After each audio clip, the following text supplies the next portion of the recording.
All right. Ladies and gentlemen, boys in plastic miniatures, we are back with another Savage Bruski podcast, and we have upped our group of nerddom to 3. Good evening, everybody. It's Paddy from Paddy's Parlor Games. And I'm Jeremy, Paddy's brother, and I'm gonna be running my own little channel eventually called War God Gaming and Painting, but I'm just still working on it. We like to help a man as he gets started. Jeremy, why don't you give us a little background? What's your history in gaming? What kind of trouble did you and Paddy get up to? Who's better looking? Well, we all know that No I'm contest. obviously better looking. I give it all to him.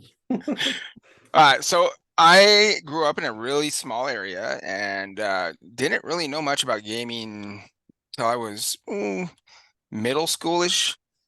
Started off like a lot of people with Dungeons and Dragons. At that time, obviously, it was second edition or advanced Dungeons and Dragons. And I was huge into sci-fi and building model kits. I built tons of Star Trek model kits from ATM, model tanks and airplanes. And I had this crazy imagination because I was in the middle of nowhere, had my closest friend was like 3 miles away. And so it was a trip to get back and forth. So I spent a lot of time outside, middle of nowhereville, right? That's what we do when we're growing up. And I would make these elaborate, huge sand table bases because obviously, I'm in the military, we know sand tables. Yep. At the time I was a kid, I didn't know what it was called, but yeah, I'd make these huge things and I'd have these elaborate schemes, and it was basically wargaming on my own as a kid. Even back then, I was, by myself. Then I went to the mall in the closest city, about 120 miles away from my hometown, and went to this comic book store and ran into a game called Full Thrust, and they were playing Full Thrust, but they also had ships from Babylon 5, which is like my favorite sci-fi my favorite sci-fi show ever. And I really got into this game. I started off with a faction called the Eurasian Solar Union, so basically space Russians. And the Chinese, they combined together to make one nation in the future. And it was a really, really intuitive, fun game, and I was able to get into it really well. And I had a little brother by that point. He was 12 years younger than me, so I must have been about 16 at this point. So he was like 4 or 5 years old, and I was making him play with me. And so he got into nerddom as well because of this, and he still to this day kind of gets me into new games. And he is the reason we started Warhammer 40K. And that's Ray, right? Ray, yeah, my youngest brother, Ray. But it started with Full Thrust, my first game ever. And then, I did the normal trajectory, I guess, after that. Battletech a little bit here and there. Starfleet battles, the Star Trek sim game, Babylon 5 Wars, which I kind of helped develop with Todd Bryce. I had the largest order that ever one individual person ever put in for that game. I was living at the time in Okinawa, Japan, and he said he had never had to ship anything overseas like that before, and it was the dumbest decision I ever made because then I had to get it back to America. Wow. Yeah, that was interesting, sending that box back to America from Japan, and I was only there for 6 months. I don't know what I was thinking. I could have just waited. Young, dumb, didn't want to wait. Instant gratification, They cannot wait. There's no such thing as self-discipline. It's gaming. We fully understand. No excuses needed. Yeah, that's my basic backstory. Yeah, and then like the trajectory started in 3rd edition, 40K, played all the way up through 8th edition. It was fun at the beginning, but then as codexes started dropping in, the huge amount of scale creep and the new codexes being the best thing on the market kind of turned me off from the game. Also, maybe was a little burned out because, again, working for the game store in El Paso, I was responsible for running all of their tournaments, and I'd been the tournament organizer for dang near 7 years down there, and was on the huge tournament scene where I was traveling to Feast of Blades and Adepticons and Las Vegas Opens every year, and it was just burnt out hard on the game. It wasn't like I was the greatest player in the world anyways. I was just like more of a narrative fun player. I liked getting games in with my friends. Sure. Oh yeah, and War Games Con in Texas, a big one too that every year we'd go to. Nice. Well, we were definitely glad to have you. I'm glad you could jump in on this one. Oh, yeah, thanks for having me. Absolutely. He went from one little brother to another little brother, pulling him into other stuff. If I can't find friends, I'm just gonna get my siblings into this and kick their butts. Unfortunately, they beat me more often than I beat them. But we're not going to say that here. Yeah, right. I think Jeremy and I probably have a 1-to-1 win ratio. I mean, every time I think I got him up on a game, there was one time where we were playing a campaign setting of Rogue Stars, and it was, like I said, 1-for-1 wins. And then the very end of the campaign, I think we were at a tie, and the particular scenario we were playing, a stray bullet ended up blowing out a hole in the spaceship's hull, and we both lost. Whoa, we didn't both lose. I had one guy on my ship. Oh yeah. No. I don't recall that. There was a lot of drinking to be had that day. But I definitely was really fun. Yeah. Pat decided to shoot a hole in the side of his cruiser and demolish his cruiser instead of being taken captive. So you won by the passenger's experience, and Chris Pratt saved the day. Right. Nice. Well, yeah, again, very, very glad to have you here, man. And for today's episode, especially because Jeremy's been playing for so long, and we're going to be talking about edition changes and growing pains. Yeah, that's right. We're going to launch into a couple different games because it seems that we are in a conjunction, a nexus of games going into new editions. Warhammer 40,000 being one of them, Warmachine being another, and Wizards of the Coast is doing their own thing. So we thought it would be an opportune moment to take these all up and kind of discuss the scuttlebutt, the news, the good, the bad, the ugly. And what do you guys want to launch off with? Well, we might as well launch with the biggest of them all. That would probably be Warhammer 40K. Amen. And I think it's low-hanging fruit because other than what we saw in the announcement, what was it, 2 weeks ago now? I don't think I've seen anything overly awe-inspiring. There's a lot of people are talking about how the rules are going to be less complicated, stratagems being streamlined and such, but I haven't seen anything really, head turning coming out of the new edition yet, unless I missed it. Well, they have put out a bunch of stuff recently on the community page with like actual unit stats, and a lot of people are talking about how the weapon skill and ballistic skill are no longer attached to the miniature, but to the weapon itself. That's right. Oh, okay. Yeah, I can see how that might be a little confusing considering, I mean, you'd imagine, especially with, I don't know, like you want to talk about Vestroyan Guard versus Catechins, with all their training regiments being relatively the same across the different worlds. You think whichever world that regiment comes from, their ballistic and weapon skill would generally be the same. So it's kind of an interesting take to have it tied to the weapon rather than the model itself. Yeah, and the weird thing about it, it's all on one data sheet or data card, whatever you're calling it these days, but they literally do lay out, like they did Terminators, for example. One of the first things we're seeing are the new Terminators, which they're really sure did. off. The new Terminators were one of the big cards they've previewed. I think just yesterday. Was it yesterday? I think it was April Tuesday. 4th, so 2 days ago. Yeah. And they already laid that out, and the weapons, the Storm Bolter itself it's got a facelift. They have a new system of doing like a rapid fire type option. The weapon skill, or sorry, ballistic skill is with the gun now.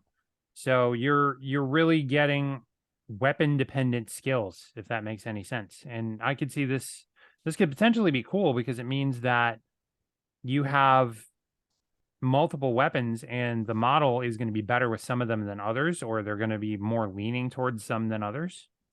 And everything's right there. I kind of like it because one of the big gripes I had was the fact you have to look, okay, your unit entries on one page of the codex, your gun entries on another page of the codex, and then you're just flipping back and forth trying to figure out how to do one thing. Well, it's all there. So that I can definitely get behind. It looks like that they actually got rid of the negative to hit with Power Fist and Chain Fist as well. Yeah. It looks more like this is your run-of-the-mill weapon. It does extremely powerful sort of damage. You're not running into any kind of initiative drawback or anything like that. So it'll be interesting to see like what a chainsword does, just like what a regular intercessor has now. Yeah, so yeah, these cards are kind of cool. I kind of like them. I might give 10th edition a shot. I didn't play a single game in 9th edition. Same. I actually got the rule book. I think I got it in the 2-player starter box. I think I ended up splitting 2 of those in one of the times the book came to me. Oh yeah, the Indominus box set. Yeah, the Indominus box set. Ended up getting a large amount of the new Necrons from that. But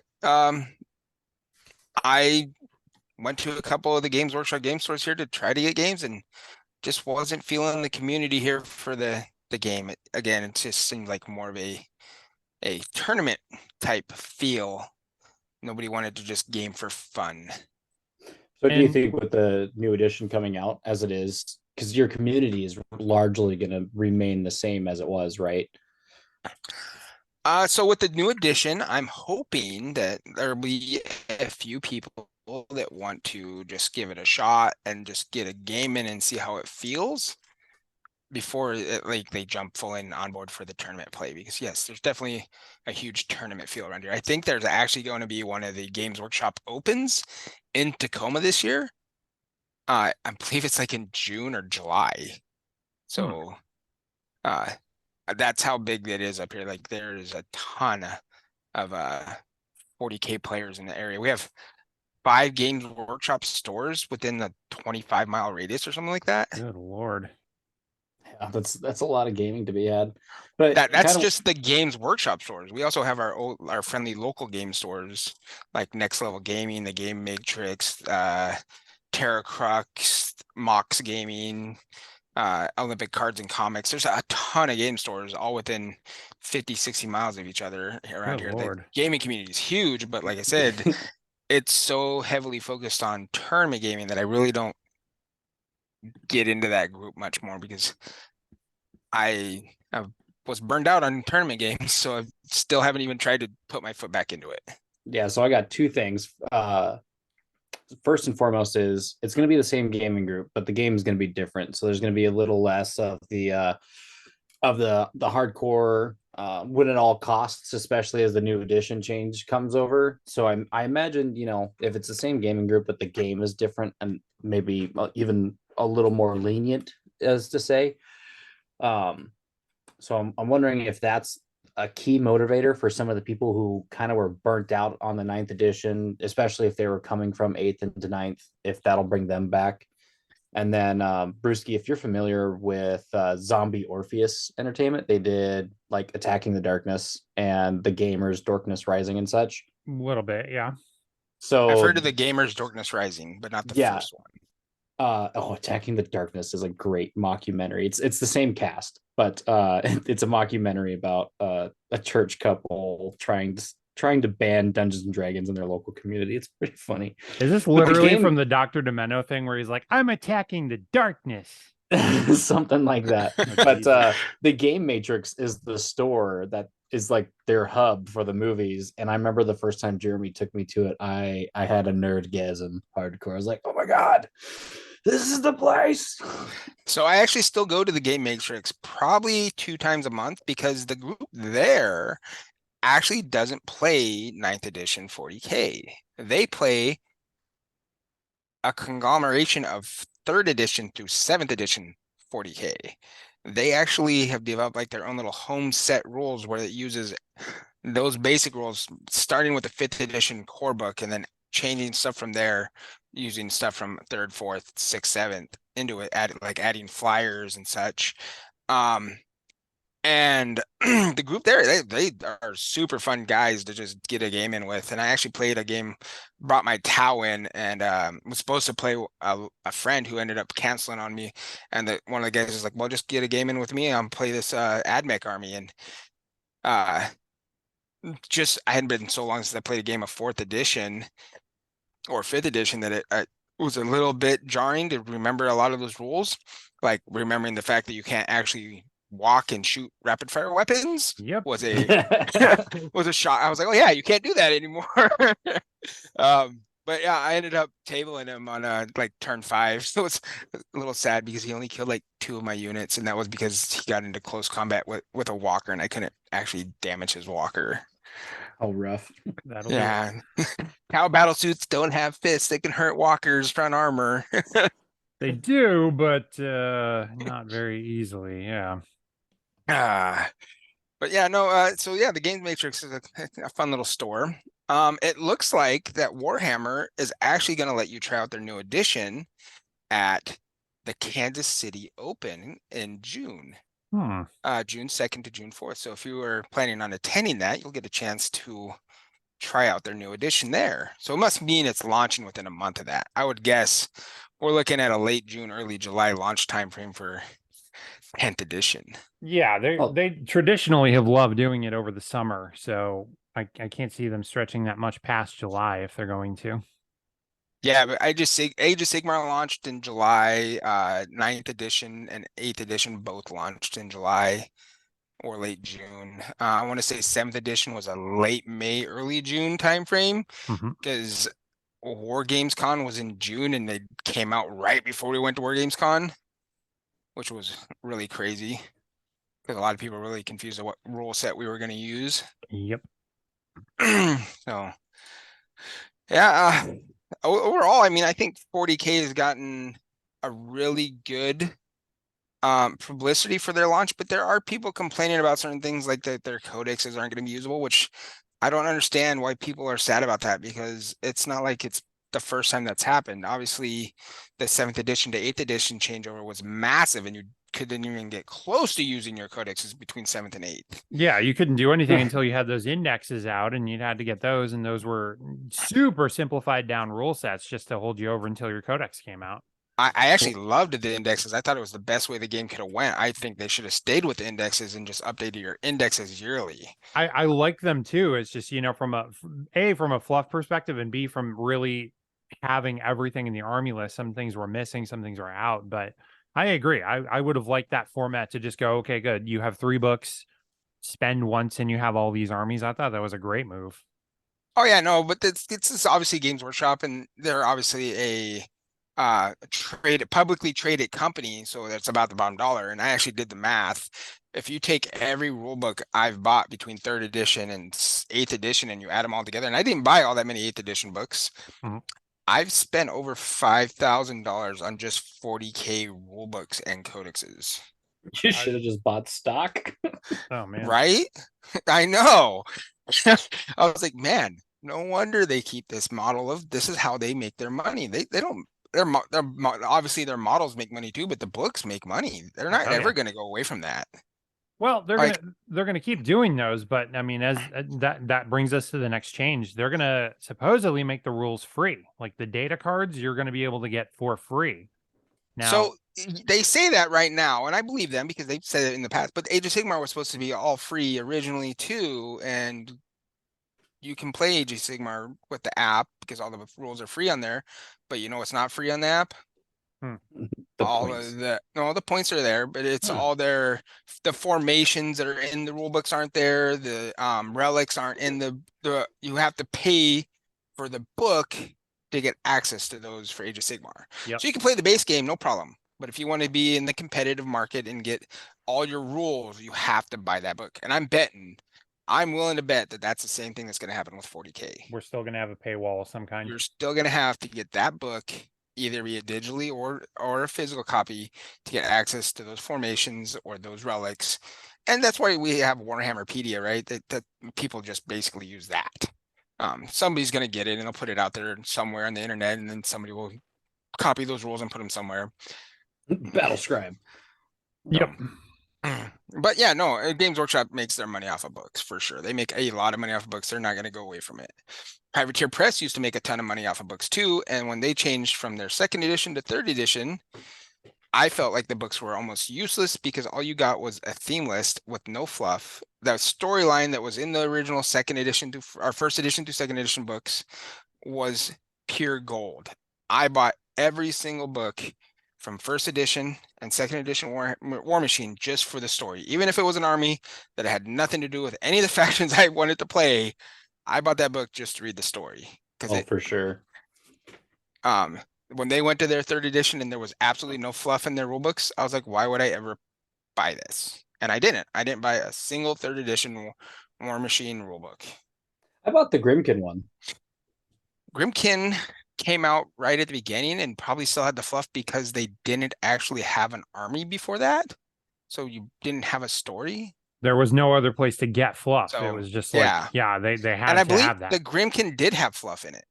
Mm-hmm. Well, it had like a lot of poems. Everything was like nursery rhymes and mythological stuff. But as we move from Games Workshop into Privateer Press, I wanted to kind of point out, Bruski and I talked about, 40K being first girlfriend, and then Warmachine being like the love of our life for a long time.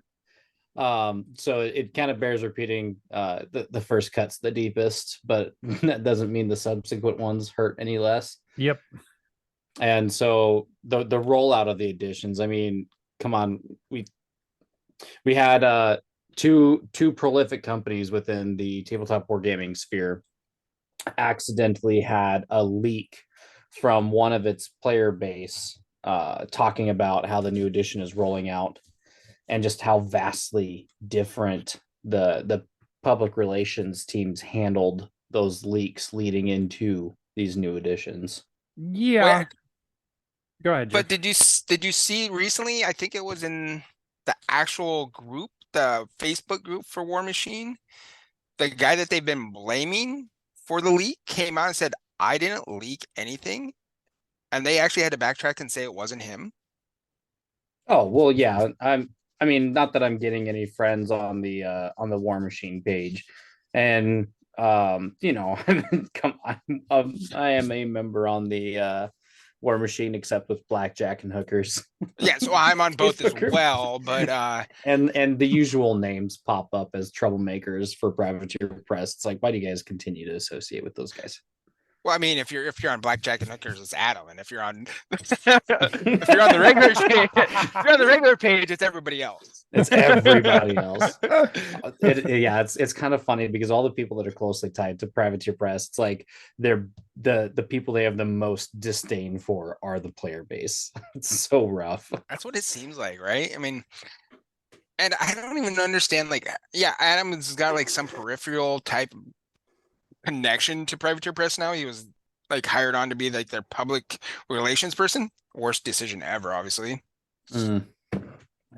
To be honest, I'm surprised I haven't been banned from their Warhammer Hordes in general discussion page, but Me too. Not that I'm asking to be banned. I'm not a troublemaker, and I don't like to go around and smack talk folks, especially if they're not here to say anything. But so yeah, there's a reason why Warmachine, except with blackjack and hookers, exists, and its name is Adam. No, it was out well before Adam became a thing. Oh, Adam okay. just drove a lot of new subscribers. Well, I think actually what caused blackjack and hookers to become a thing is when they started deleting or editing people's posts on the main page. And the people felt like, well, it was when they actually gave ownership of the Warmachine Hordes in general discussion to Privateer Press. Because it wasn't originally owned by Privateer Press. Yeah, it was just a private FB group. Yeah, with all of basically the employees of Privateer Press being there, present on it. And a lot of good things were talked about on there. It was a really cool page back in the day. We had a lot of good discussions. And then as Privateer Press took over, a lot of things started being censored, like because of the culture up here in Washington. Obviously, a lot of things they are super sensitive about, which drives me bonkers why people care so much about what other people think about them. in a non-gaming sense, yeah. Like it's just like, okay, Yeah. fine. You know, we're here to roll dice and play games, and I know someone's gonna throw that under the bus and say, well, yeah, but no, it represents this and represents that. No, it doesn't. It's just a game. Like you can It's- read all the symbolism and what is this and what is that into it you want to, but ultimately it is a game. Are you here to play, or are you here to, you know, do Mein Kampf up on a beer hall table? Come on. Nice. Yeah, So- no, it's crazy. And that's what it comes down to, is like we have the analogy between, or the similarities and differences between Games Workshop is like, surprise, it was your birthday present. Somebody found out, so we're gonna give you a little bit early, and then when your birthday comes around, we're gonna give you a whole bunch of other stuff. With Privateer Press, it was like, no, now you're getting nothing. You get nothing. Good day, sir. I mean, so two factions. It's rough. Kador and Signar, or no, it wasn't even that. It was Orgoth. It was Orgoth and Signar, and then we got Kador, and now we have the Dust that just came out this month, and they've just showed the preview of all of the new trolls, and they have a name. It is the Brine blood Brine something. Blood Privateers, I believe. I'm gonna look that up. Bringing the just- pirates back. The pirate trolls. I was just looking at it like 5 seconds ago. Are we in search of the booty, me lads? Brine Blood Marauders. Brine Blood Marauders, and that is your new pirate trolls, which kind of have some cool aesthetics, but I'm not a huge fan of their 3D prints. I just don't know if I can get behind them with all the broke models that I've seen coming from people and the prices. Obviously, I'm a 3D printer. I've been 3D printing for about 3 years now, and it's cheaper to 3D print stuff than to buy it in store. So why is my army box now 3 times more expensive than an old army box? Oh, I'm looking at the art for the Brine Blood, and the posing and how everything is kind of fit on the screen is very classic Privateer Press. Yep. And I love it. I really do. It is great art. They still have really good art. Some of the best art out there for sure. I like the look of it, and obviously I'm leaning more in the Dusk and the Kador direction. Kador is technologically taking a leap forward here. You know, they've got some much more high-tech things than they've had. You don't really see the blunderbuss style rifles anymore. You're not seeing, you know, the same kind of rough and ragged fur type stuff. They look like they've moved forward in time quite a bit. And the Dusk, I mean, it is the Retribution, but it's got its own new look and aesthetic to it. It's very dark. It's very Baroque. I kind of like it. And I haven't played it as much, to be honest with you, but model wise, I mean, I've just got the starter set. I've got the Hazaroth caster. I've got the 2 jacks, and the magnetization I love. They did a fine job with that. I can't check a stick on that. And nobody else obviously is providing magnets with their minis, so they're already ahead of the curve. I did not have any broken pieces. I did not have any melts or miscasts or anything like that. Like, it was all printed pretty damn well and went together like a dream, honestly. But I've seen those too, and I'm a little like, hey guys, where's this gonna go? Yeah, well, that's good to hear. Oh, Go ahead, sorry. Pat. Yeah, Go ahead, I Pat. got a bunch of the mini crate models that they've been doing in the 3D prints, and the sculpts are amazing. Definition is, I mean, it's nothing like I've seen in a Privateer Press model, and I thought they were doing really good with their new resin mix that they were using for like I had the Trollkin North Raiders. Mhm. The Northkin Raiders, and that resin was really crisp, and I really liked the detail on those models. The one problem that I do have right now is I've built one of the new mini crate models, and it was brittle. It was the new Huntress model. I've got her card around here somewhere on my desk, but yeah, she broke on her toes. So I had to build up a base and use some of the whatchamacallit, you know, the baking soda and super glue to get that put together. And then she broke off at her ankle, and then she broke off mid thigh. And I was like, that's excessive.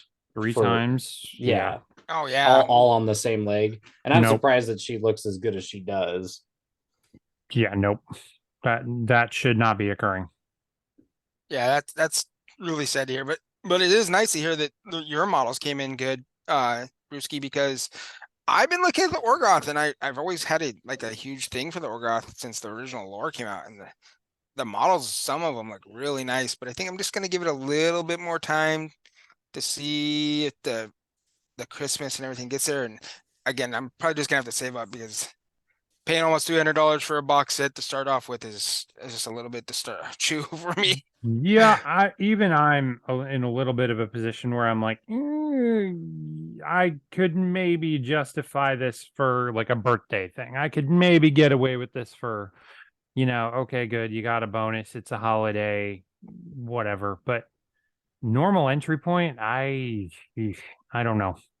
Yeah, for a normal entry point, that's steep. Like there isn't even a low entry point for the game. Like you used to be able to buy the $45 the starter 2 jacks or 3 jacks and a warcaster, or 3 war beasts and a warlock, and that was a game right there. Now Right. I think they've offered those a little bit, but they're like $78 or $80 for those. Yep.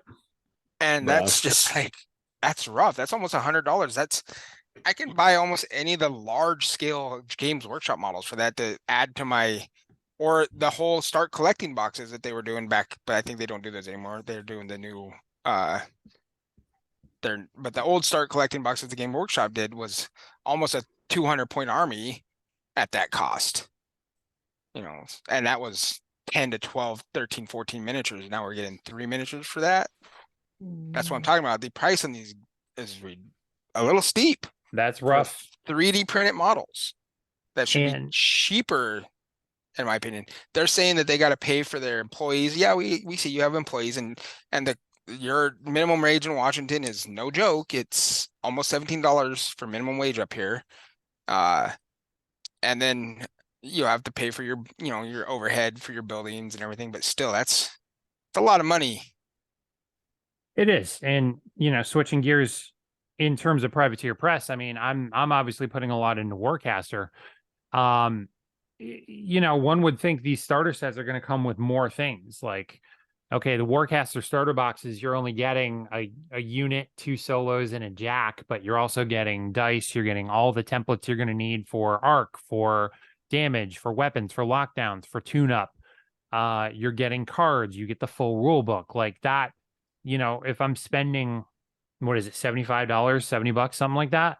I think they're $75 per Warcaster, and I thought it was a little high at first for Warcaster as well, but once I got it, I was like, yeah, this isn't too bad, because there isn't too much more you need to add to your army to actually get a fully playable game for this. Right, and you can scale up and play bigger, but that as a starter set, I thought what you're getting out of it just became a lot better, and it was worth the cost. I'm literally working on my paladins right now, and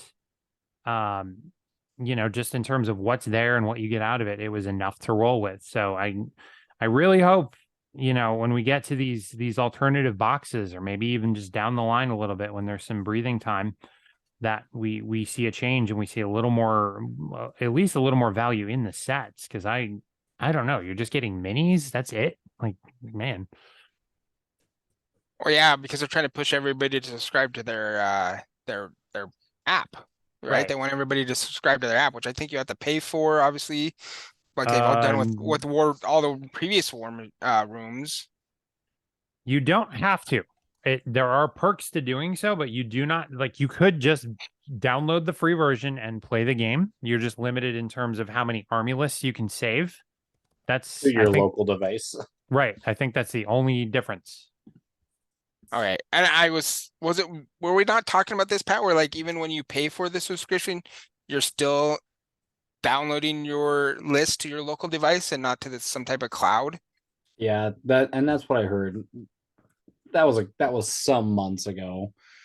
But I mean, if we're talking about costs and stuff, the fact of the matter is that, again, the rules are going to be free. I haven't seen them say anything about what type of kickback they're going to be giving to players kind of like when they went from War Room 1 to War Room 2, where people who bought into War Room 1, they're like, oh yeah, if you purchased the rule sets or whatever within so many months of War Room 2 coming out, then we're going to give you the benefit of getting those rules that you purchased for free on the new app. I haven't seen them. I mean, not that there's much you could do, but at least give them a couple of months free on the new app. Say, hey, sorry you bought into the game. Hey, sorry you bought some Mark III models that don't have rules for the next foreseeable future. Here's a couple of months for free on the War Room app, just to make you not feel so bad. I mean, I just logged into Facebook while we were talking about it, and the very first post I see on the Warmachine group is somebody's running around with the Prime Conflicts or whatever it is, the Convergence.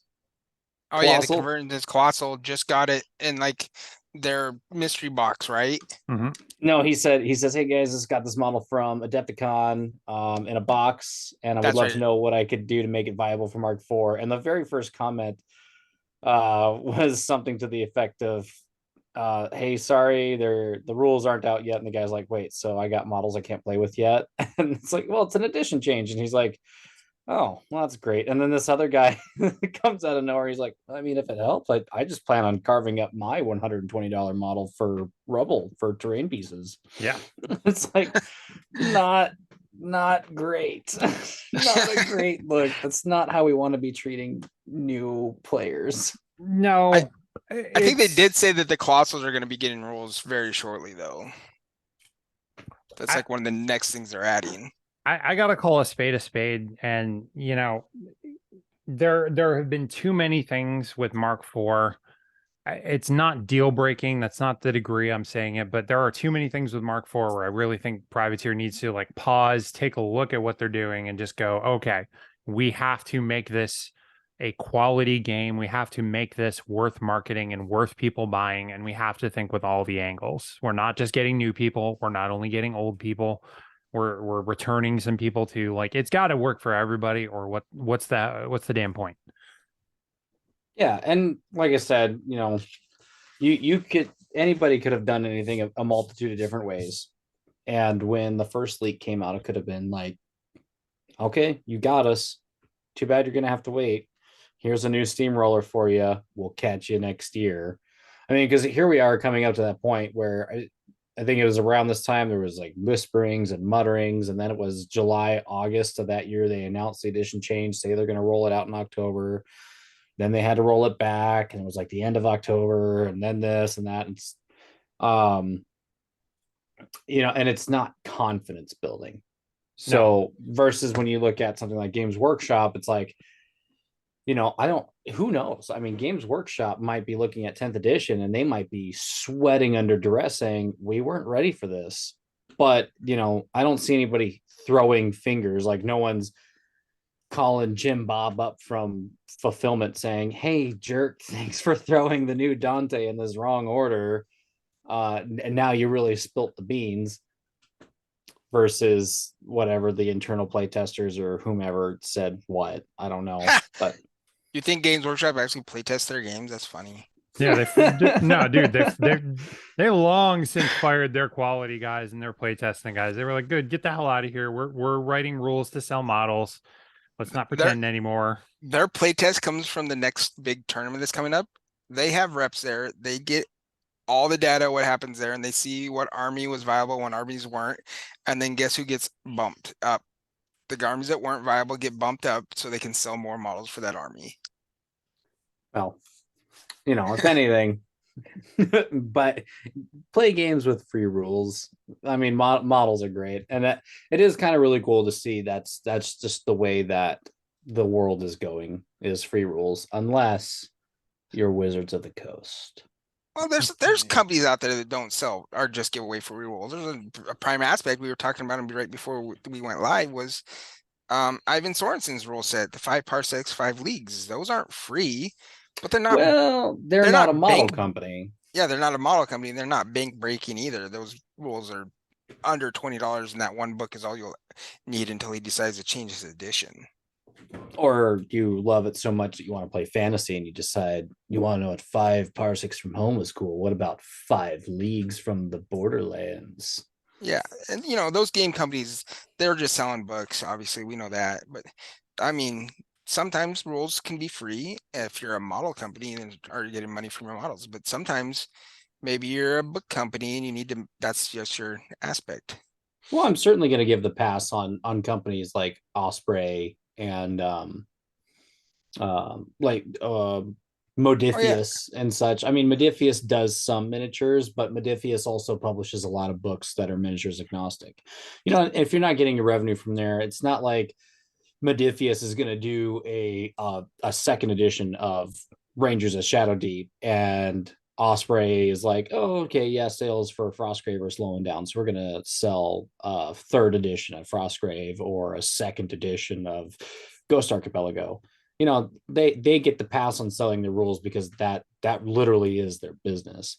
But when you look at games like Warmachine, where it's like, oh man, I just spent $500 on books, and we're coming out with a new edition with all new books, yeah, and you're like, oh, my bank account. I'll just jump off a cliff now. Yep. oh yeah, no, I feel that. Like, definitely feel that.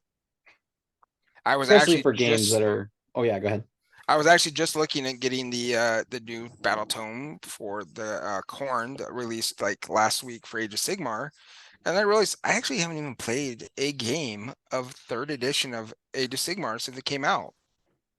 Yeah, I was like, why do I want to buy this book when I can And so- play one-page rules, which I already have?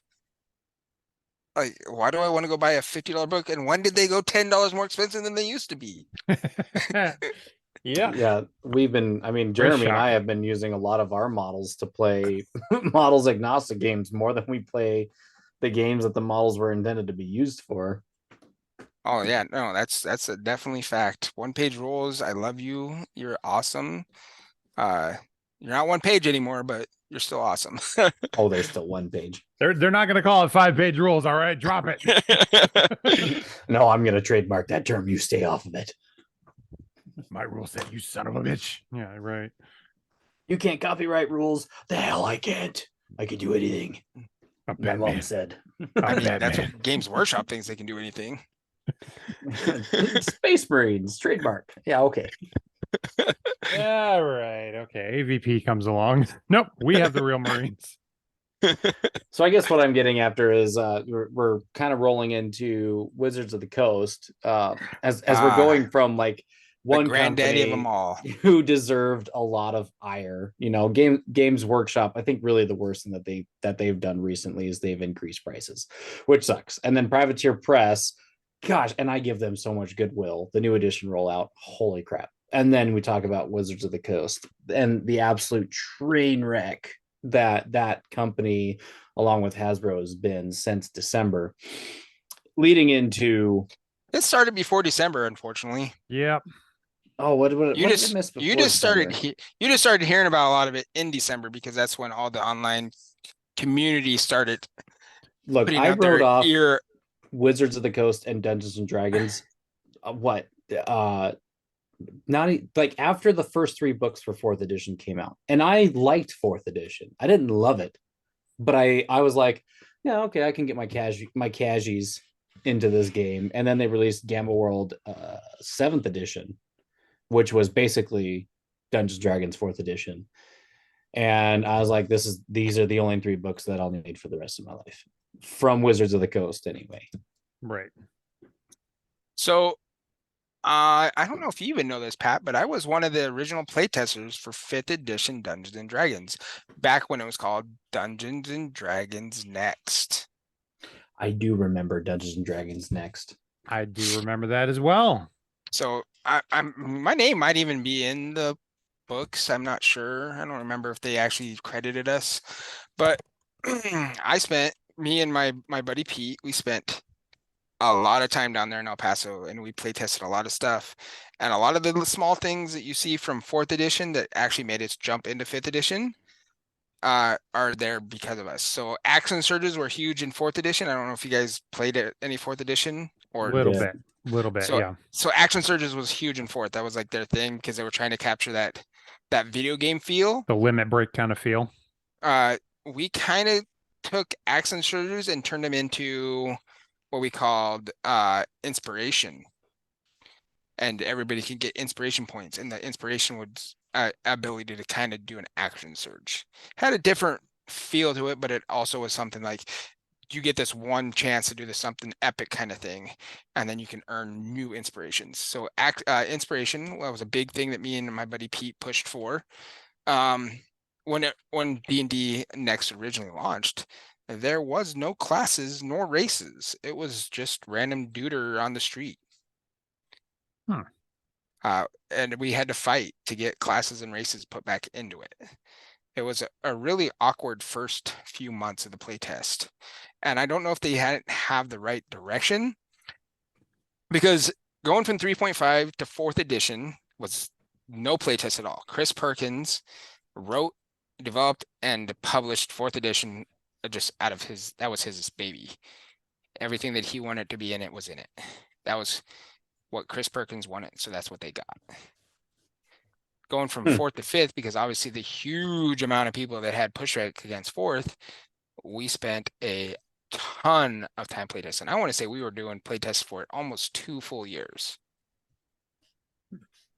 I probably still have every bit of all of it saved somewhere on my computer, because every time they put something out, I would save it and make my notes and everything and send it back in.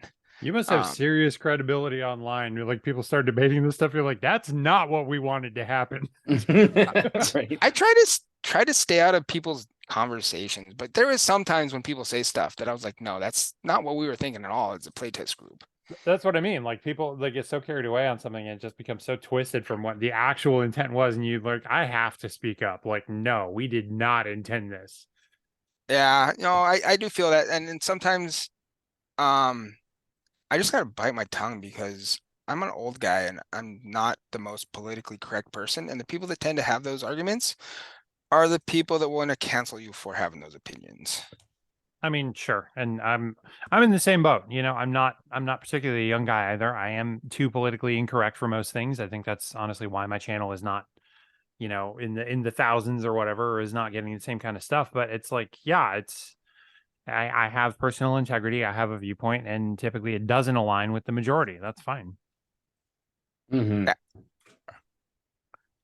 Yeah, I see that. I mean, I enjoy your channel for what it is, for sure. I'm relatively new to your channel. I think I was probably introduced to you maybe 6 months ago by Pat. I didn't even realize we were actually Facebook friends, to be honest. I don't remember when we became Facebook friends. My ex would just randomly add everybody that sends me friend requests. So I mean, it could have been in that way, or it could have been because me and Pat were talking about you, I added you. That was probably because when I was doing live streams, you guys would be hanging out in live stream together. That might be, yeah. I think we were in 1 or 2 together. Yeah. Paddy's the great uniter. But yeah, no, Wizards definitely has taken a weird stance on, like, they want to be a part of the millennial generation and Generation Z, and they want to leave us older people in the dust. I didn't even get an invite back to help playtest the new stuff that they're doing, which isn't going to be a 6th edition from what I understand. It's going to be more of a 5.5 edition. Instead of, and they're still calling it, and I keep telling people that it's not going to happen. They're calling it D&D 1 right now, but I guarantee once it launches, the 1 will get dropped, just like D&D Next did, because it's not as marketable. That's when they look at it, D&D Next, they wanted to call it Next because of marketability. And we kept telling them Next, nobody understands it. They don't want it. They don't know why you want to call it the Next D&D. Yeah, this is the MTV generation is going to remember that really bad dating show and think you're trying to kill it off. Yeah. Nice. So actually, if you look back, it's not even D&D 5th edition. It's just Dungeons and Dragons. We just call it 5th edition because it is the 5th edition of Dungeons and Dragons. Right. Are you talking about like basic versus expert versus advanced? If you look at the actual Dungeons and Dragons 5th edition core rulebook, it doesn't say Dungeons and Dragons 5th edition on it. It says Dungeons and Dragons. Oh, right. No, I see what you're saying. One of my Twitter mutuals, I'd like to call him a friend. I like a lot of what he says, but Crafty Matt went on there, and the amount of stuff that I kind of get mad at myself for having missed out. He's a big fan of reading his rules and studying them. And man, he was just taking a lot of these kids to action about, oh, well, what are you supposed to do with your money? He's like, the 3 rule books already have rules for like making strongholds and investing your gold. Oh, I don't. Which book was that in? It's in the core book, the very first one that came out. And they're like, oh, oops. He's like, and it was really funny because he's kind of doing these deep dives on the Dungeons and Dragons core books, the 3 of them. And I was like, man, that wasn't a bad rule set. I can't believe I walked out on it and just missed out, because you got a lot of these people who read how to make a character, and that was all they read. That's all they cared about, and that's all Wizard of the Coast really cared about. And so it seemed like every other book was, how can we make making characters more interesting for players, thus making it harder for DMs to run the game. And just I would venture to a guess that out of every book that's been released in this current edition, only in a third of the written context and rules were ever used. Oh, for sure. Even like 3.5, there's so much stuff between 3rd edition and 3.5 that it's so hard to find specific little things that like you will never know everything about those systems. There's some really broken interactions, which is the reason we had to switch.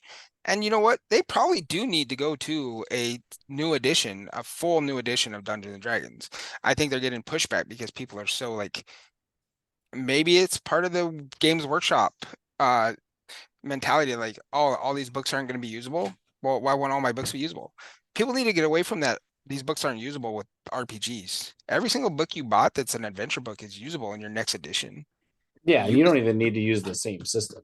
I could take a Dungeons and Dragons adventure and run that for Traveler if I wanted to. As the DM, it's my job to be able to run that adventure in whatever system I want to use it in.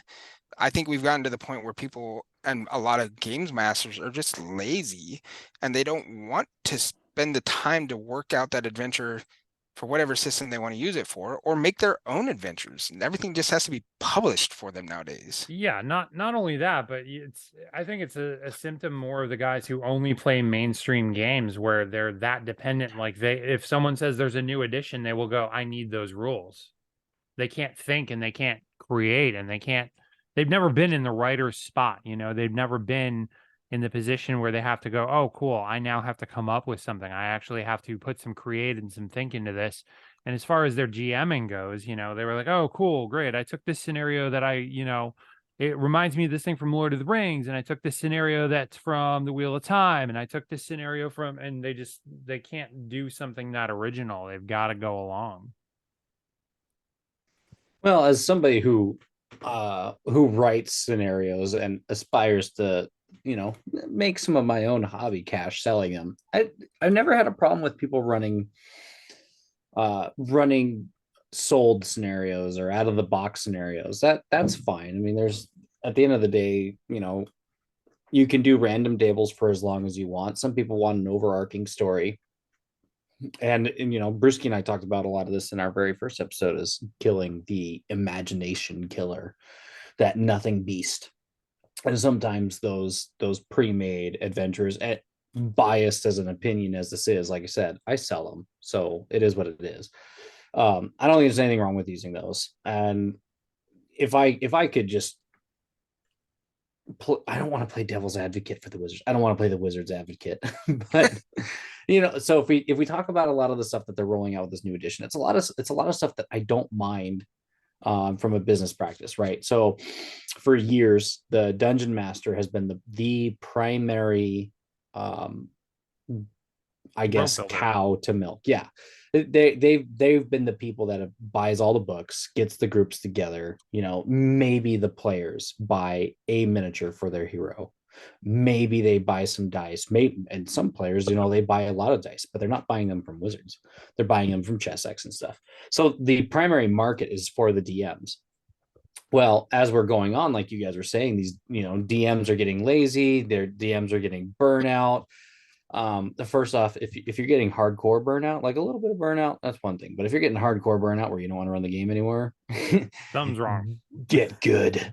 I've been in DM purgatory for a long time. But um and um them moving to this new sales pitch where the onus is now on the players, where you're going to have this new D&D Beyond app. You buy all the books on a PDF and there's a recurring charge. I don't mind that. Like if there was a price point where it was around about the cost of a WoW subscription. Well, I'm not sure what that's going for these days, but if I could pay $15-20 a month, kind of like these Patreon subscriptions or these My Mini Factory Tribe subscriptions, you can go to Dragon Tappers Lodge. You can go, I think it's Dragon Trappers Lodge. Dragon Trappers. Broken Anvil, those companies, you give them a Patreon subscription of 12 to 15 bucks a month. You get 30 to 40 STL files that could be used in any sort of war game or in any of your Dungeons Dragons game. But they also give you an adventure module that comes with those miniatures for 15 bucks a month. So when I'm looking at Dungeons and Dragons and like, well, we've got this virtual tabletop and you get these rule books with your subscription, that doesn't make me mad. The $35 price point does, because I don't think your virtual tabletop is going to be nearly on par with something like Neverwinter Nights has been out for almost 20 years. and that was an exact port of 3.0 Dungeons and Dragons rules, to include a whole DM suite with character animations and such. And then you look at games like Divinity Original Sin, or the kind of like soul sequel to that being the Baldur's Gate game, where it's Dungeons and Dragons rules. It's like your virtual tabletop is not going to be compelling enough at the price point that you're selling it for it to be worth my time. I'd either rather get the STL files that I could easily port into with a tutorial into Tabletop Simulator on Steam and run my games that way. Meanwhile, buying the books physically, because one of the other things that is pretty censorious and insidious about Wizards of the Coast is like what they did to Spelljammer. They released the book. There was a big problem with the Hadozi. They edited the PDF ad hoc after people had bought it. And I think they edited the ones that people had access to. So if you downloaded the file and you had it, that's one thing. But if you ever needed to re-download it, that content that you already paid for is gone. Up the creek. Yep.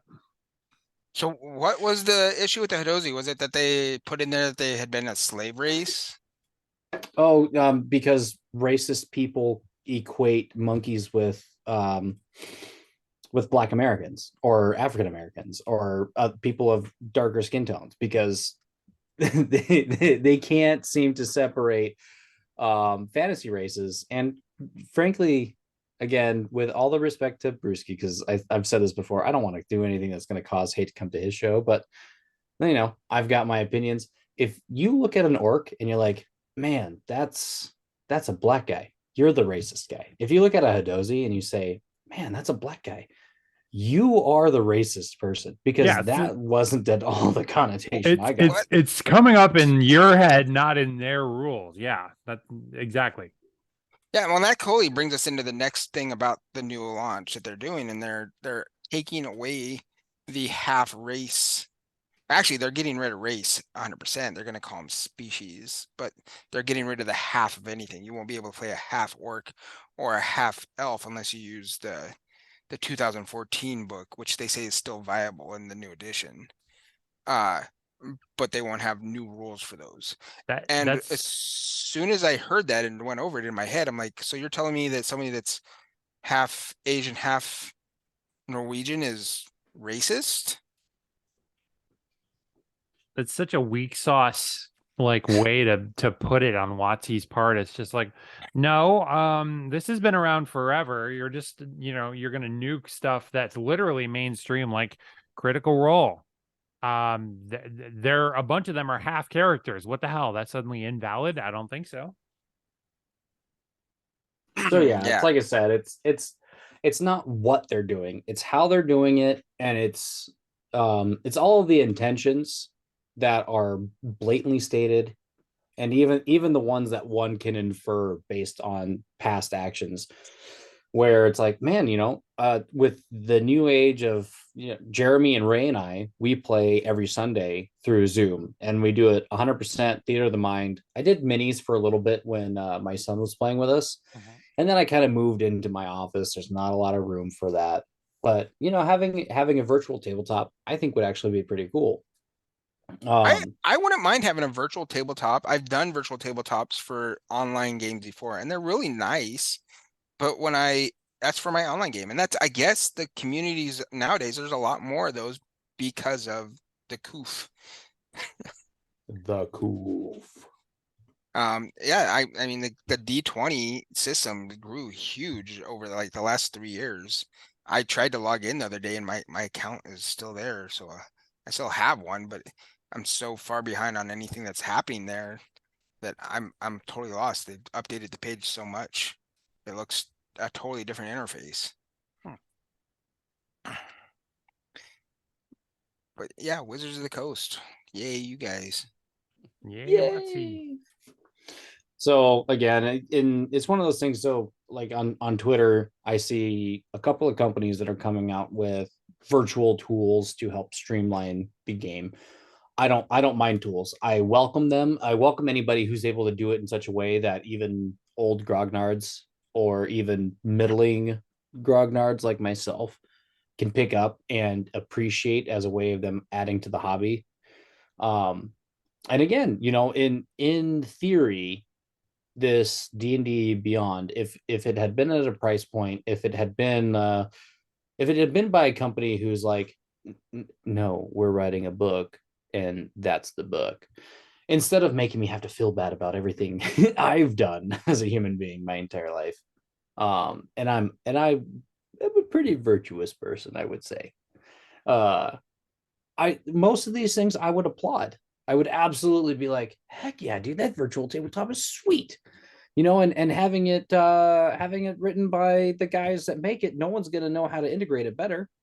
But again, I don't trust them. They're gonna make something. Somebody's gonna call them out like, oh, how dare you? And then they're gonna change it. And then the people who pay for it are gonna sit there and be like, well, shit, I paid for that feature. I wanted that feature, and you took it from me because some guy got a stick up their ass.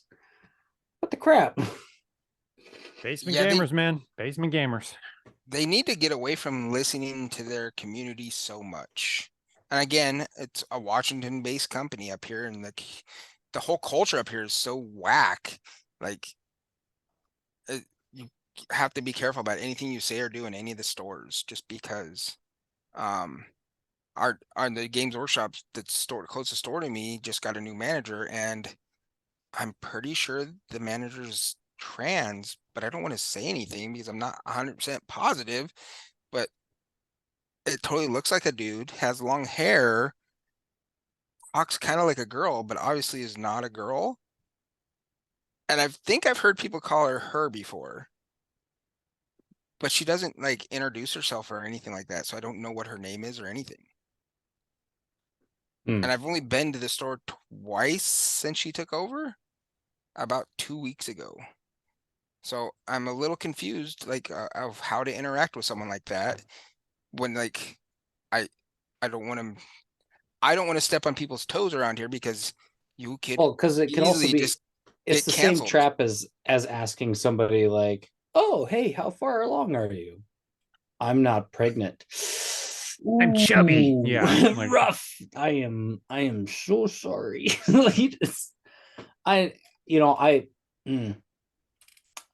this isn't really the space for those kind of comments. So I just want to move on to the how do we move forward? We're talking about these new additions. There's been a lot of talk online about a healthy amount of gatekeeping, because we I grew up in Vegas. I'm very familiar with what tourism life is like. My wife having her older sister and doing a lot of growing up in like the Kalispell area, Whitefish, and having a lot of tourists there. Tourists bring a lot of fast cash, but the problem is they also bring a lot of maintenance. They also bring a lot of trash with them. So you get these kind of moments where people are like, oh, it's a new edition, it's a great time for me to get into the hobby. Yes, please come on in. No, we want you to be here, but we also want you to respect traditions. I am a pretty hardcore traditionalist, and it's like the female space marine argument. Lore has existed for as long as the game has been around, about only men being able to take on gene seed. And then you get these other people, and like there's this one person on Twitter, it's like, yeah, I paint stuff pink just to screw with your war game. And it's like, well, that's a little antagonistic, right? That tells me you don't appreciate the years that I've put my hobby dollars in to help grow the company. You just want to come in here so that way you can create a space for you and your friends, which is great. But then that's not good enough. You want to push me out. Yeah, there's respectful ways to go about that too, though, because Adepticon just happened, and there was a Canadian there at Adepticon in the Star Wars Armada tournament, and she had painted her ships with rainbow stripes to represent a certain percentage of people in our world. And she posted on the Adepticon page that she did that so other people knows that she is that, and that they have someone in the community that they can relate with, not for any other reason. And I found that kind of respectful. Now, did they need to like come out and tell everybody that they're in that type of lifestyle? It's up to them. That's their choice. I'll game with you. I'll just because of who you are. If you're a fun person to game with, I don't care if you're 10, 11, 29, 38, male, female, bi, trans. It doesn't matter to me as long as you're a fun person to game with. Yeah, it's the focus of like gamers. This is the thing that annoys me the most, or that bothers me the most. Gamers used to be a super inclusive, super welcoming group, and not to Oh, the we point still where, are. like, for the most part, yeah. I'm just saying, like, you get the situations nowadays where it's like, you get the guys, like you said on Twitter, like, I'm here to replace you. And you get the guys that are fully like, no, we have to be extremely gatekeeper about who we play with. And it's like, the focus is off gaming. You're more interested in the politics. You're more interested in the social aspects. You're more interested in making a statement than you are having a good time with people. And that's the thing I lament the most about gaming right now. Again, I don't care who you are. I don't care what you identify as. I don't care your race, your gender, whether you even believe they exist. I don't really care. If you're here to roll dice and have a good time, you're in. That's all I care about. I'm not even going to go so far as to say like, hey man, leave it outside. Like, I don't care. It's just, there is a time and a place for that. That's all. No, my biggest thing is if you come in with Cheeto fingers, don't touch my minis. All right, that too. I was going to differentiate before we get into the 10 commandments of gaming, but both. yeah. Hey, I can watch my miniatures. Touch them all you want. Negative. I want you to touch my minis. No, see, I used to be like super anal retentive about putting a matte finish on all my miniatures, but I've really fallen off of that step for the past couple of years. So I have this fear that I'm gonna like go in for a demo game and be like, oh yeah, here's some minis for you to play with, and like here's like Cheeto Fingers McGee. I'm like, no, I'm gonna chip so much paint. And how did you get into that? Because you use less metal models. That's why. I live in Washington, so I get like 3 days a year that I can actually matte varnish anything. It's so moist. I had the same problem in Buffalo. It was just, sometimes a little bit snowier. That's about it. Oh yeah, no, Buffalo, oof, snow. Hello. Hey. Well, in El Paso, it was almost just as bad because it was so hot half the dang year that you couldn't prime or varnish anything because your paint would dry before it hit the model.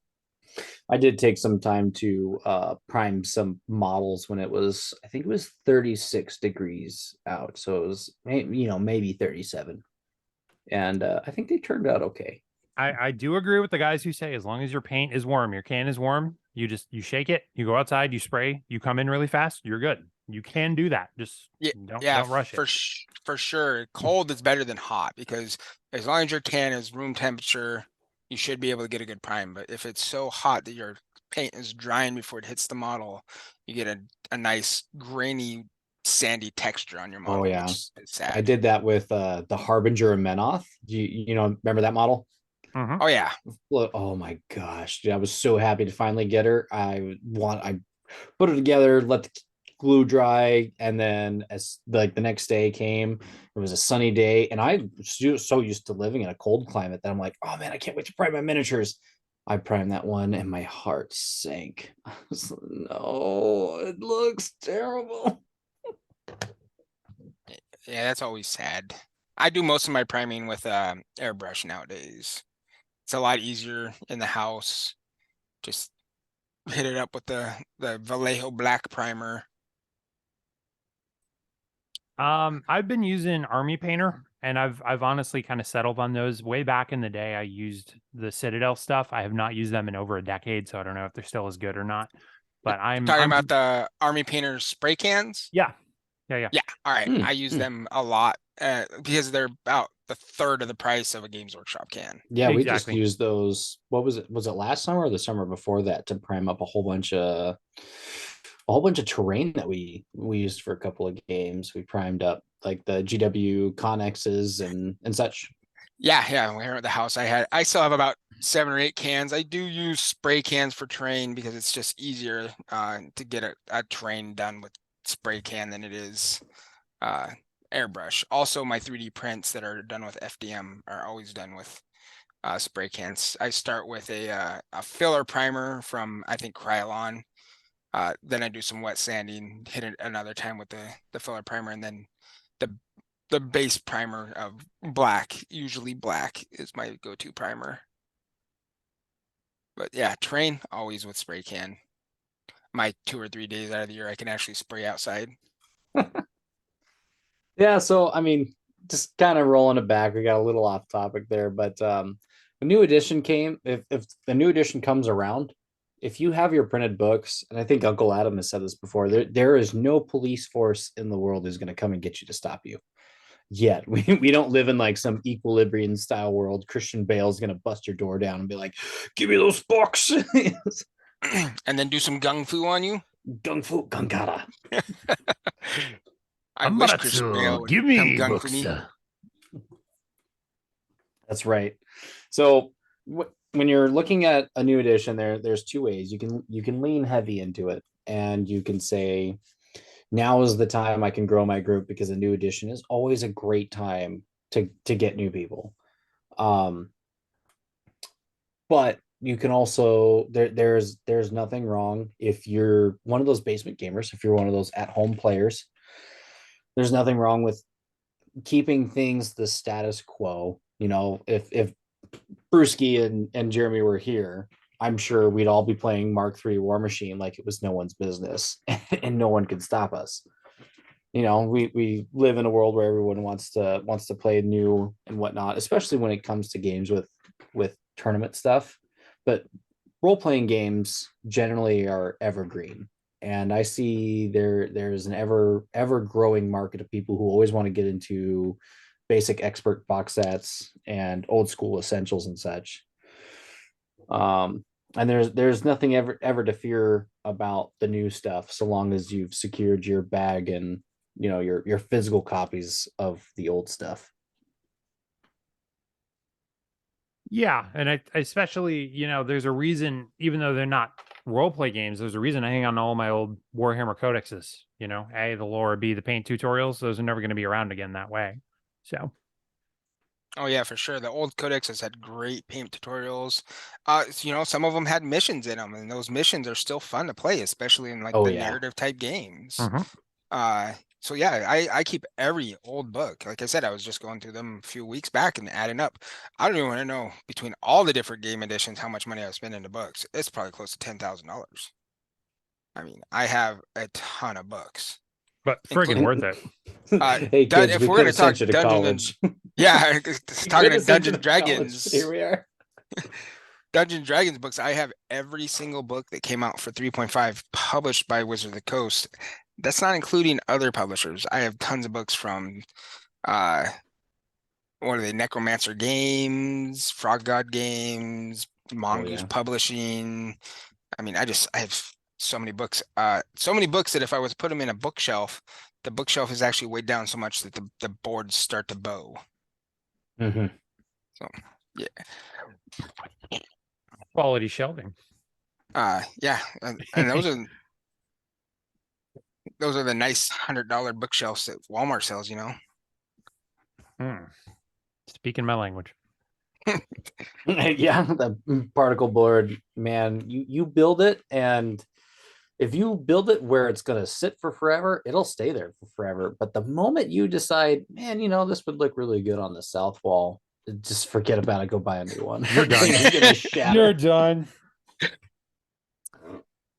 I was moving out of Portland, Oregon one time, and I had one of those bookshelves. I took all the books out, and I was just going to carry the bookshelf out of the house, out to my truck. I was on the second floor, and I went out the door, and I don't remember what happened. Something happened, and it broke, and I just threw it over the balcony onto the ground, and it shattered a bazillion pieces. Yeet. I was like, I'll buy another one. They're only like $60. So what? Yep. I remember those days. I had an entertainment system when I was growing up, and it held my my TV, my PlayStation, my stereos, and all my rules and minis. It literally had everything built in. It was this shrine of awesome that we literally just garage saled or something. And that thing did not come out with me to California, and it got crushed up and burnt that night in a celebratory bonfire. That was just how we rolled. Oh, dude, Kitty and I did the same thing when we moved into our new house from our old apartment. We're not wasteful people by any means. We Sure. tried to move one of those it's kind of like an entertainment center. It had a couple of cabinets, a couple of drawers. Man, it didn't move. And one of the first things I bought was a fire pit, because it was the first time I had a house where I can have one. And I'm like, oh yeah, we're breaking in our new backyard with a bonfire with all of our furniture that didn't make the move. Yeah, you don't call it a housewarming party for nothing. Let's get real. Oh, dude, hell yeah. I didn't even think of that. That's awesome. I love you so much. Got you covered, Paddy. Got you covered. So does my insurance, and thank goodness for that. Friendly, non-threatening guy. Totally down for bonfires and weenie roasts. State Farm is there. That's right. They're not paying me, by the way. They should, but they're not. Not a hashtag, not a sponsor. It'd be nice to have some sponsors. Not seriously, not enough dude. people sponsor gaming guys. All you ever see is League Shadow of Legends, a game that I'm not interested in at all. Well, I'm sure if we took a blood sample from Bruski right now, about a quarter of it would be G Fuel, and I think that's worth something for them. Probably not. I reached out to them. I didn't even get a response back. I was like, whatever. I did not go nuts on sponsoring, to be honest with you. I've had a couple people, and they all have said the same thing. You're under 1,000 subscribers. We're not interested. I was like, all right. Well, and that could be freeing as well. If I had money, I'd sponsor you. Well, I appreciate that, Paddy. But yeah, I agree with you. And just to backtrack for a second, guys, I'm not trying to, make friends and influence people. I'm not trying to be super politically correct. I'd rather have a place where people can say what they think and enjoy that time and that company and that integrity than just be a pandering simp. I'm not interested. So by all means, speak your mind. And for that, we thank you. Yeesh. Yeah, that's what my channel will be too. And if I get in, so I don't even care. Was it Dave from Mini Wargaming was talking to me about this when I was originally pitching my channel to him. Almost 10 years ago now. And he was like, well, what's your end all be all goal? And I'm like, my end all be all goal is just to tell stories. He's like, well, you don't want to grow subscribers? I'm like, I can give two shits if I get one subscriber. I just want my stuff to be on the YouTube as a storytelling mechanism, because even as long back as I can remember, I used to write stories, and I've always thought of myself as a storyteller. And this is just the new medium for me telling my stories. I can use my models and I can have my cool scenarios that I come up with in my tiny little brain and play it out on a game table. And if it comes out cool, it comes out cool. And if it doesn't, oh well, it was a story. Yeah. Like, don't get me wrong. I'm absolutely grateful for everyone who likes, subscribes, who comments, who gives me input, who, has sent me army lists to review. Like that's important. That matters to me. What doesn't matter is doing things so that people do that. Like I'm not just putting out content so people will like and subscribe. Like it has a point, it has a purpose, but the support is absolutely valuable. And guys like you and Paddy and Budgies and Jason Dinger and all these other guys who have just been with me from day one, like I don't forget that. Yeah, Budgie's good people. I really like him. And his campaign that he's wrote up for Warcaster was pure gold. That guy, Absolutely. I can't believe I taught that game to that guy and he's now more popular in it than me. So I mean, we're kind of leaning into what's news for all of us. Of course, we talked a little bit about Jeremy trying to put together a channel. After talking to us today, Jeremy, do you think that you'll actually put a video together anytime soon? Or you send me painting pictures all the time. So I need to get a better setup for painting videos. Obviously, I paint 3 miniatures a night. That's my goal. 3 miniatures a night. It takes me about 2.5 hours roughly. I still paint old school. I don't use speed paints or anything like that. Speed paints or contrast don't really work in my Attaboy. Hey. Attaboy. Hey, you guys cut that out, you. When I batch paint, I can knock out more, obviously, because I can put down multiple base layers of the same color. But lately, I've been painting up a lot of individual soldiers or warriors, individual guys for skirmishy type games, which your guys tend to not be in the same uniforms. So it's about 3 models per night.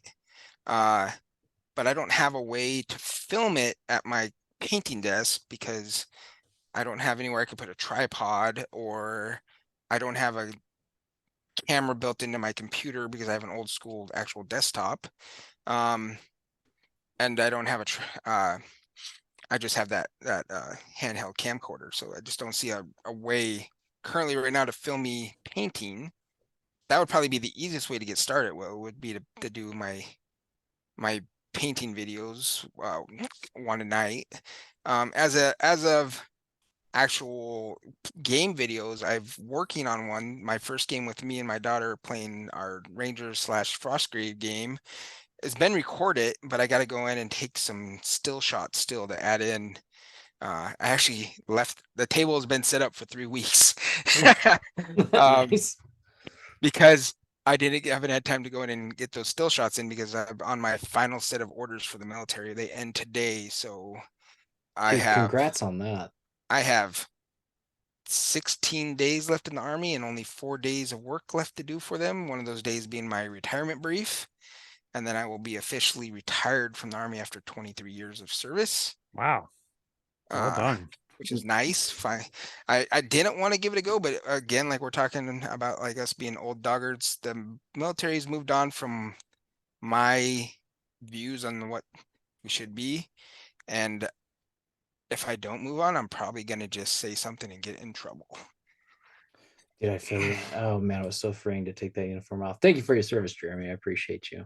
Thank you, man. Yeah, well, I think you guys have both served too, so thank you guys as well. I have not. Oh, I thought you had served. No, I am not military. No. Oh, all right. Well, my mistake. It's all good. It's all good. I'm not taking credit for something I haven't done. I thought that's why you were up in Buffalo area. No, I was born and raised in Buffalo. That just happens to be where I live, man. I grew up there. They didn't pay me for that or nothing. Well, now I even feel more bad for you. Oh, Jesus. No compensation. So I know Budgies is in the military as well. He's Air Force and he's about to retire or just get out, and he's going to be moving to Alaska. Yeah, he's wrapping up. He's excited to get into more projects there, getting a house. He's talking to me the other day. He's going to come on here, by the way. We're going to queue him up. I got to work out the scheduling, but we're going to get him on one of these days. Yeah, he's taken a little bit slow down on his channel because of that, but I've actually provided him some terrain pieces, 3D prints for his next big Warcaster campaign. We'll see if he works them in or not, but I thought they were pretty cool pieces and they fit the aesthetic for Warcaster. I'll have to He probably will because he goes terrain heavy. You know, even I look at that and I'm one of those terrain guys, you know, and I'm like, God damn, that's a lot, you know. Like he will use them. I'll bet you money. Oh yeah, no, I'm sure he will. I just can't wait to see it. He's got some super great ideas. He also plays Fallout. I don't know if you guys watch any of his Fallout Yep, stuff. I've I seen those. did. Which is a super interesting game. I'm not a huge Fallout video gamer, so I couldn't get into it as much. And he's a super nice guy. He plays Chaos in Warhammer 40K, if you guys didn't know that. And he has the most gorgeous Reaver Titan, Chaos Reaver Titan, and it's painted beautiful. It has lights built into it. I met him at Valhalla in the fall, I think in 2016. And he has a brother as well, named Josh. I think it's Josh. Gosh, I hope it's Josh. I don't want to sound like a fool. It's too late now. It's recorded in history Um, forever. Couple yeah, episodes on, Budgie's is like, yeah, I just got to get it over. My brother's name is not, no, you know, just gonna like segue from hell. First he's a off, super nice here's guy as where you're well, and wrong. he plays orcs in his games. He's an orc player, and we were obviously all there with Mini Wargaming, and we did this really cool campaign that you can still, I think, watch on Mini Wargaming's channel, where you took a squad of dudes into combat, in this like arena type deathmatch type thing, and I played a squad of corn berserkers in there, and everybody gunned for me like in the first turn. It knocked me basically out of the campaign, but my brother made it to the finals. My brother Ray with 3 Bulgrin or Ogrin against, and I believe John's brother beat Ray because he had that orc freebooter captain that has the gun that does 3 damage per shot, and managed to hit one of the Bulgrin and kill him with that gun shot, 3-shot gun. But all the terrain on that table in that video is my terrain.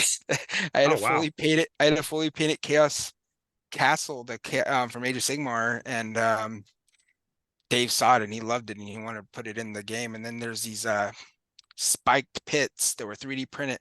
Cool Guys Nation, Aaron had brought them, and they were just the normal 3D prints. And there was these spiked pits, and then there's these like round circles with spikes on them, and Dave wanted to use those, but they were just the base colors. And so I speed painted those up the night before we did the video and to get them all painted up for the game. So that was pretty fun. If you ever get a chance, Valhalla in the Fall is a blast to go to. One of for these sure. years, I swear I'm going. I will figure that out one of these years. The prices have gotten a little expensive, but I mean, every time I've been, it's worth it. It's really nice.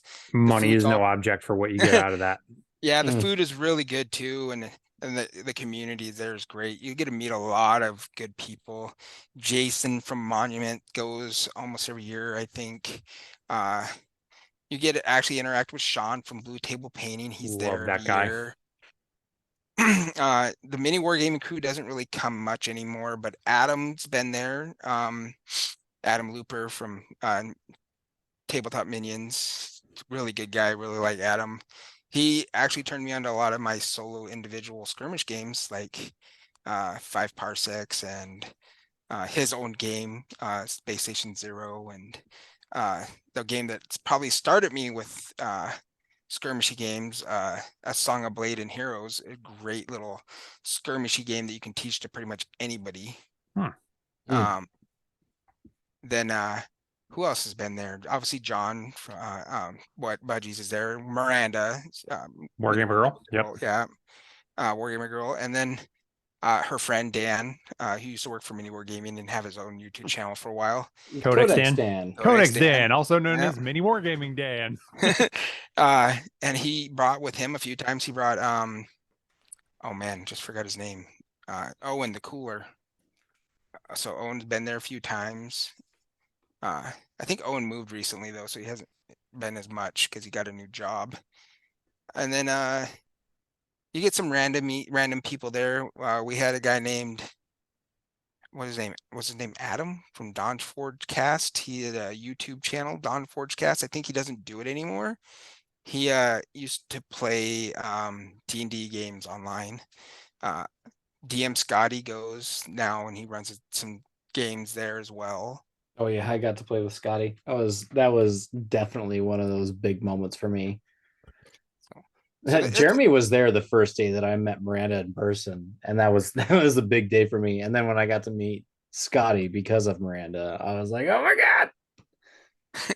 Yeah, I mean, I've definitely introduced a lot of people to the gaming community, and I would say I'm decently well known within some of the YouTube community.